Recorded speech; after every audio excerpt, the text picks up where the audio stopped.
बिना किसी काम के थकान से बुखार आता है भला?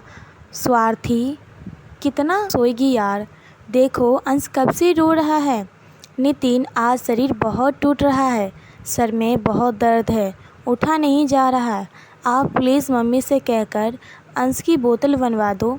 स्वार्थी तुम्हें पता है ना, मम्मी का पूजा पाठ का टाइम होता है और वह आधा घंटे से पहले नहीं उठने वाली। तुम्हें खुद ही अंश की बोतल बनानी होगी। बेचारी स्वार्थी मन मार कर जैसे तैसे रसोई में पहुंची।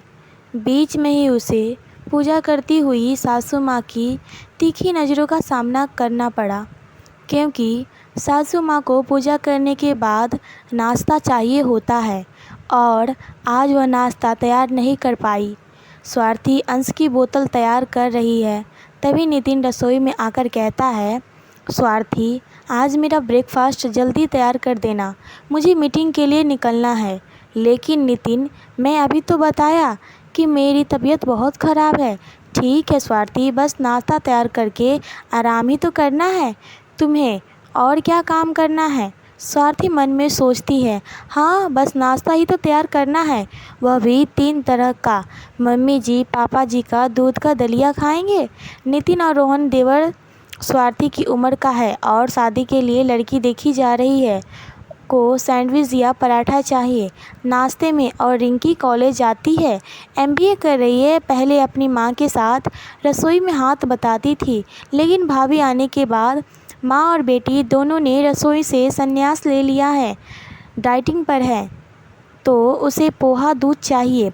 अगर आज मेरा रसोई में नहीं आई, नाश्ता नहीं बना पाई, तो मम्मी जी और रिंकी किसी ने एक बार भी नहीं सोचा कि वह वहीं कुछ काम कर ले। अभी कुछ ही देर में सभी आवाज़ लगाने लगेंगे नाश्ते के लिए। अंश को दूध पिलाकर वह सो गई और स्वार्थी नाश्ता तैयार करने लगी। एक गैस पर दलिया चढ़ा और दूसरी गैस पर सैंडविच के लिए आलू उबालने रख दिए। दलिया और सैंडविच तैयार करके स्वार्थी चाय बनाकर केतली में रख दी और कमरे में आकर लेट गई। अंश सो रहा था, स्वार्थी की आंखें भी लग गई। कुछ ही देर हुई थी, सासू माँ के चिल्लाने की आवाज़ से स्वार्थी की नींद खुली। उसने उठते ही बहुत कोशिश की, लेकिन वापस बेड पर गिर गई। सासू माँ चिल्लाती हुई आई। नितिन नाश्ता करके वह ऑफिस जा चुका था। स्वार्थी ने दलिया बनाते समय उसमें गुड़ की बजाय जल्दबाजी में चीनी डाल दिया। इसी कारण से सासू माँ का गुस्सा 7वें आसमान पर था और आग में घी डालने का काम रिंकी ने किया, क्योंकि उसका पोहा और दूध तैयार नहीं था। जब सासू माँ ने देखा कि स्वार्थी ना बिस्तर से उठ रही है, ना कोई जवाब दे रही है, तो पल भर को वह घबरा गई, क्योंकि उन्होंने सभी को आवाज़ लगाई और स्वार्थी को जाकर देखा तो वह बुखार से तड़प रही थी। अनन फनन में डॉक्टर को बुलाया। डॉक्टर ने बताया कि थकान के कारण इन्हें बुखार हो गया है। मैं दवाई दे रहा हूँ, लेकिन इन्हें आराम की सख्त ज़रूरत है और बच्चे को इनसे दूर रखें।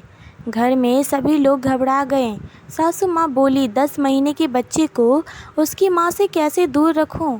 अंश ऊपर का दूध पी लेता है और थोड़ा थोड़ा खाना भी खाता था, मगर इतने छोटे बच्चे को बार बार दूध पिलाना, खिलाना और रात में जाग कर सुलाना कौन और कैसे कर पाएगा? लेकिन डॉक्टर की सख्त हिदायत थी कि बच्चों को स्वार्थी का बुखार ठीक होने तक उससे दूर रखें। सभी लोग हैरान थे कि कोई काम तो करती नहीं, बस नाश्ता खाकर बनाने का काम है, फिर बीमार कैसे हो गई? स्वार्थी मन ही मन सोच रही थी कि काश आज सासू माँ कहती, मैं तो पहले से कह रही थी कि इतना काम करेगी बीमार पड़ जाओगी। लेकिन यहाँ तो सभी कह रहे हैं कि बिना काम के थकान बुखार कैसे आ गया।